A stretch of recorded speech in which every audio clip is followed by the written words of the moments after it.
Hey everyone, thanks for joining us. I'm Tyler Waldrop here with Andrew Bone for the latest edition of the Crimson Tide Daily Recruiting Nugget. And today we're talking about Terrance Ferguson, a player we've done a couple of these Daily Nuggets on. But Bone, it's not like he's our favorite player. We've actually got some news to talk about today. Yeah, that's right. Terrance TJ Ferguson is going to be announcing his decision on Sunday, I believe at 2 p.m. Central. Has the top four of Alabama, Georgia, Arkansas, and Florida State. But I think it's been a two-team race for the last several months. Alabama and Georgia, those have kind of been the schools that everybody's believes that he's going to choose between come Sunday, and really kind of leading up to this decision, we've kind of been feeling like it's going to be Georgia. I would say probably last summer it was all Alabama, and then kind of in the football season, Alabama, and then probably early this year, Alabama, and then all of a sudden, probably around March, between March and all the way leading through June, all we heard about was Georgia. Georgia had locked him up. It was all Georgia. That's where he was going. Well, then over the course of the last, I would say maybe 2 weeks, started hearing a little bit more that, don't count out Alabama just yet. That Alabama is certainly, still very high on his list. That they've always considered him a top priority, and he's always felt that way. He's always felt like Alabama's made him a top priority recruit. And like I said, he's going to be announcing his decision on Sunday. And as of right now, I have him predicted to Alabama. And I think we've started to see some more future casts come in for the Crimson Tide, even from the Georgia side. So it certainly looks like Alabama is about to pick up a big commitment come Sunday. Now that's not a stone cold lock. Now he could still easily end up going to Georgia. I don't think it's going to be Florida State or Arkansas. Would be completely shocked if it's one of those two programs. If he announced for Georgia, wouldn't really surprise me, just because it has felt like Georgia for the last few months, but over the course of the last couple of days, starting to really hear Alabama, and that's our prediction as of right now. So, a Georgia prospect obviously is going to hear a lot from, other people in the state, fans of the Bulldogs. But a lot of people are going to go, why leave the state of Georgia with everything else going on? He's been to Athens a ton. But before he was making all those trips to Athens, he was in Tuscaloosa, right?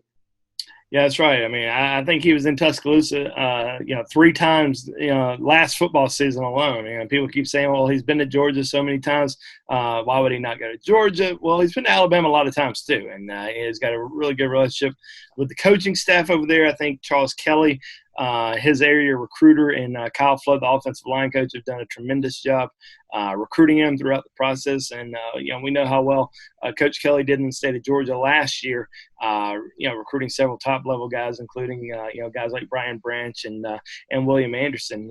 He was in charge of recruiting those guys. So, this would be another big win for Charles Kelly in the state of Georgia, going, toe-to-toe with the Georgia Bulldogs.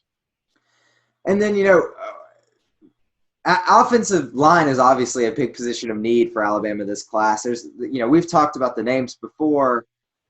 Do we expect this decision, if it goes Alabama's way, or even if it goes Georgia's way, do we expect that to dramatically shift some of these other guys, especially Marius Mims, who really comes to mind as a guy that's deciding between these schools as well? Yeah, it'll be interesting to kind of see what happens moving forward. If TJ Ferguson ends up committing to Alabama on Sunday, that would give Alabama 2 offensive line commitments, joining J.C. Latham. I've been saying for a long time that I think Alabama wants to sign at least 5 offensive linemen in this class after signing only 3 last year. So, as of right now, I really feel like Alabama will end up getting the Brockermeyer twins, Tommy and James Brockermeyer, out of Texas. So let's say Ferguson jumps on board, the Brockmeyer twins jumps on board. That's 4 offensive line commitments right there. Now, Marius Mims, that'll be an interesting one, because he's going to be announcing his decision on August the 15th. In my opinion, I think it comes down to Alabama and Georgia. Many people believe it's going to be Georgia. It's the in-state program. He's visited Athens a lot of times. Has a really good relationship with Matt Luke. But I still wouldn't, count out Alabama. I think Kyle Flood has done a really good job there recruiting him. Offensive line, once again, very big position of need for Alabama in this class. And, it may be a little far-fetched to say Alabama's going to end up with J.C. Latham, Tommy Brockermeyer, and and Marius Mims, three of the top offensive tackles in the country. But yeah, you just never know what may happen, and I think that Alabama's going to have a chance with Mims. But I would probably still lean that he's going to end up at Georgia, but you just never know what may happen. And so let's say Mims ends up committing to Alabama. Does that potentially have an effect on Terrance Ferguson?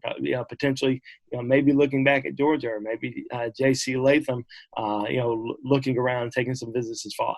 I just don't know. You don't know exactly how they may be feeling about that.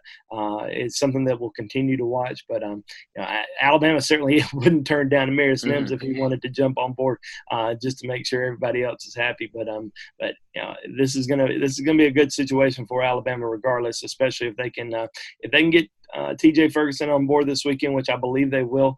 Moving forward, I think this can be one of the best offensive line classes that Alabama's been able to put together. Whoa, that's big time. Well, just to go back to Mims for a second, do you think Ferguson's decision, one way or the other, does that influence how you feel about Marius Mims, which way he might be leaning, or do you think there's going to be competition no matter which school he picks? It probably doesn't matter at this point. Yeah, I don't really see it being that big of an issue. I mean, you're looking at Georgia's recruiting class. They had a tremendous offensive line class in 2020. They already had some really good offensive line commitments right now. So, if you're looking at overall numbers, the numbers kind of favor Alabama a little bit more. You're kind of going in, if you're going in with the same class, you're going to join a class that has a guy like TJ Ferguson and J.C. Latham and potentially the Brockermeyer twins. You're kind of all on the same playing field. They're going to play the best player regardless. They're not choosing favorites. So he knows that there's going to be competition. At whatever school he goes to. We know that Georgia recruited extremely well last year on the offensive line. So we could be looking at that could play a factor in his decision as well. So we just don't know. I mean, everyone just kind of assumes that that Mims is going to Georgia, but everyone also assumed Terrence Ferguson up until this week was going to Georgia, and now it looks like Alabama's in the driver's seat. That's great news. Fans will love to hear that. Before we get out of here, I just want to, make sure I point y'all in the direction of the site. If y'all have paid any attention to either our YouTube page or the BamaInsider.com over the last month, you know that when these guys commit, we have the content up right away. I can go and tell you that if Ferguson commits, Bone and Kyle, they're going to have a video up right away. As soon as this comes live, they're going to talk about what it means for the class, what it means for other prospects, what it means for, just this individual, what Alabama is getting. You're going to get all that right away on our YouTube page. You're also going to get probably 2 or 3 stories on our site. You're going to get the national perspective from what it means. Tony and I are going to talk to these coaches. They're going to get, what's the kid like? What does the kid bring from a talent level? All this is content you're going to get. And I would encourage all of you to, check out BamaInsider.com, especially Sunday around 2 p.m. because once the decision is official, we'll have something for you to go forward. And just, while you're on the site, look around at the other stuff. Check out Bone's other thoughts. I'm sure Bone will probably have a couple names that he's floating around for who's next by that point.